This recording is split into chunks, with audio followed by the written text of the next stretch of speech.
Right. I think I can say with some confidence that I'm the only one for whom graduate work has begun with ECCO. So that's what I'm going to talk about, ECCO from the 18th century perspective and how it's changed our studies. So appropriately enough, I'll open with Swift, a quote which seems to me to anticipate some of the anxieties that a digital database like ECCO can provide.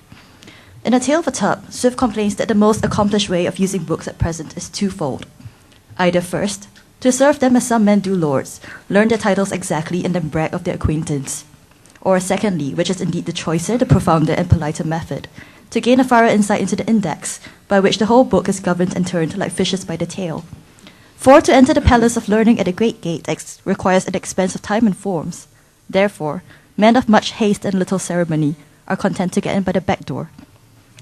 I am not, of course, suggesting that the navigational ease of ECCO or the technology of full-text searchability should excuse any scholarly crimes of entering the palace of learning through the back doors of indices and keyword searches.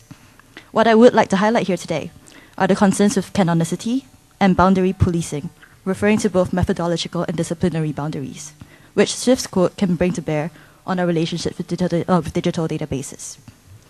That ECCO has revolutionized 18th century studies, I think, is obvious. It has enabled scholars to resituate text in their literary and historical contexts, with unsettling ease sometimes, and also permitted new historicists and cultural studies approaches to flourish. Indeed, an article entitled The ECCO Revolution by Robert Hume declared that, quote, "A university that does not have ECCO is not a serious player in 18th century British and American studies, in literature or anything else." I think I would agree. I picked up the article at this year's meeting of the American Society of 18th Century Studies from an ECCO representative who was sitting all alone in its booth in the exhibition room. I think that his isolation spoke volumes. ECCO no longer needs to be sold to anyone working within the period. A course on Georgian spaces, which I took with Cindy just earlier this year, demonstrated the uses to which we could use ECCO in the classroom. 18th centuryists and non-specialists alike rummaged through the databases to emerge triumphant, I think, with all sorts of unexpected and delightful material.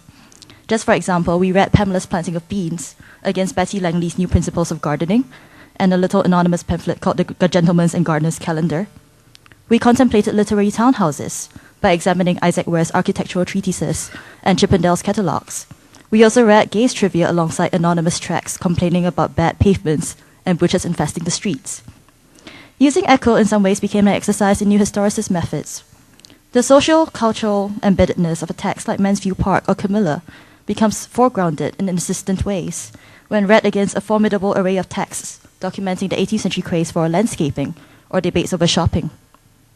The accessibility that ECCO gave to these texts, these obscure tracts and pamphlets, I think also altered our preconceived notions of the relative weights and values of text and contexts, rather dramatically, I think, as we developed a sharper sense of the topicality of literary texts, permitting us, in Greenblatt's elegant phrase, to investigate both the social presence to the world of the literary text and the social presence of the world in the literary text. This, of course, is not new. Since the wane of new criticism, I think the importance of reading text against context has been institutionalized.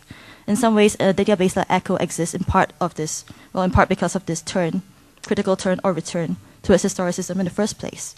What I think has changed is the degree to which we are now made aware of this context. The shift, I would argue, is both quantitative and methodological. By providing access to a vast quantity of primary material to work with at a click of a mouse, ECCO has made it very difficult, if not impossible, for 18th centuryists to read text for internal structures of meaning alone. The accessibility that ECCO offers to 18th century studies can sometimes confront a critic with a burden of epistemological responsibility that can approach Shandia's proportions.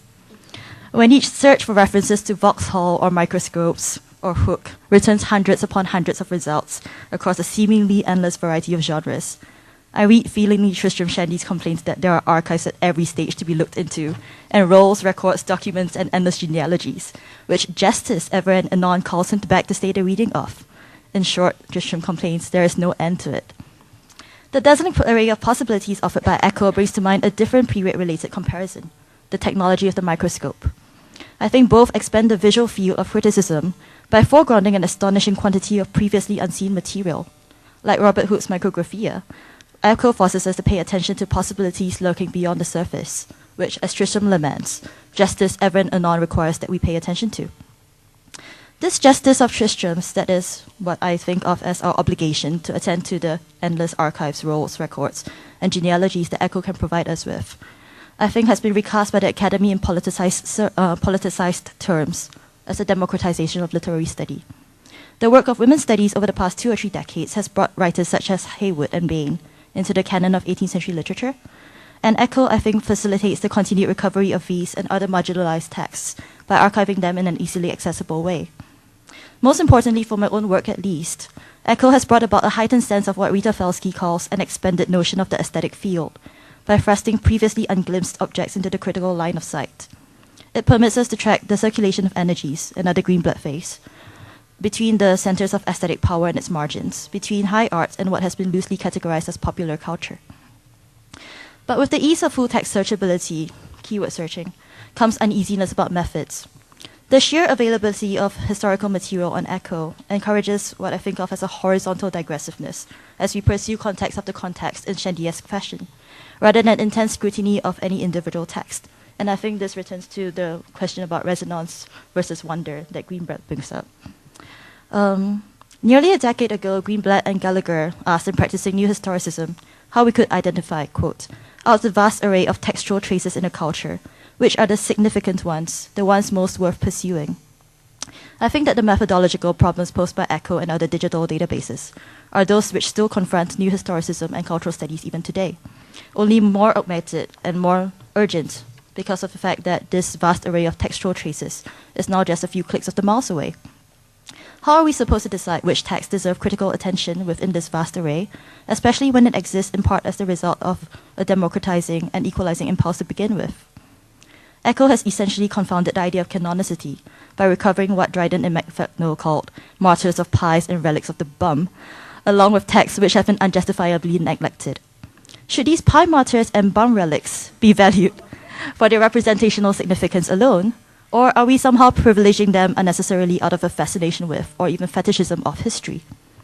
These questions exist, I think, whether we find the text in ECCO or in the British Library, but ECCO's searchability does foster an illusion that all texts are equal, especially unknown texts, simply because all texts are equally accessible. In many ways, I think that the difficulties of evaluating intellectual and cultural legitimacy, which ECCO brings up, are symptomatic of a period which produced a Dunciad and McFadden, with its divisions between empiricist and aesthetic, high and low, text and context, which all somehow relate to the 18th century anxieties over boundary policing and value assignation in some way.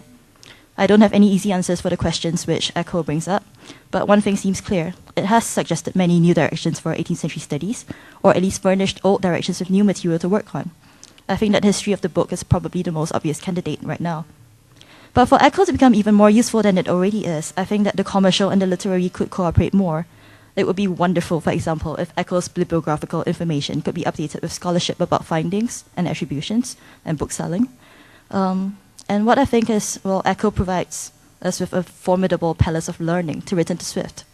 And if we can't yet enter it by the Great Gate, perhaps we could at least make it more navigable by entering at the back door with a better map and a better sense of direction. Thank you.